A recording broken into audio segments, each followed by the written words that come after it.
So for weaving, I like to have the string pre-cut to a length that's not going to get tangled while the kids are working. And in order to do that, kind of came up with this way to use a stool. I think I got it from one of the other art teachers on Instagram. But basically find something that you can wrap the yarn around and make a giant loop, and then we're going to cut the loop in half.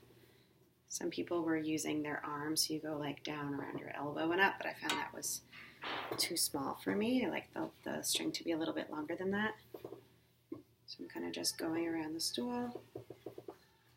I can do this for an entire skein. And then in one snip have a bunch of strings cut to the same length.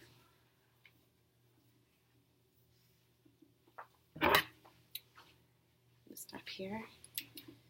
And then, so basically I'm just cutting ones down the center. And I have, oops, that's the end I started with. I have a bunch of string all the same length, perfect length for weaving. On the inside of my sewing cabinet I have 3 M hooks that I'm just going to drape the string over.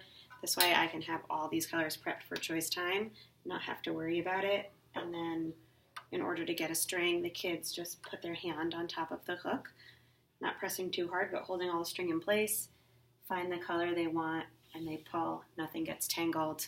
They get one piece. If they change their mind, they can easily put it back themselves and shop for a different color without tangling anything.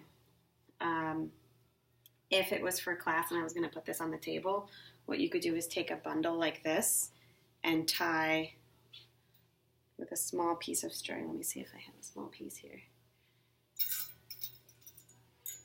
Just tie a knot in the middle with a scrap piece of yarn of a different color. And the same rule applies where you just hold the middle and find any color you want and pull, and nothing gets tangled. That's a little bit more annoying because you can't put the strings back, but as long as they just lay them together at the end of class, I'll go around and retie the bows. That's it.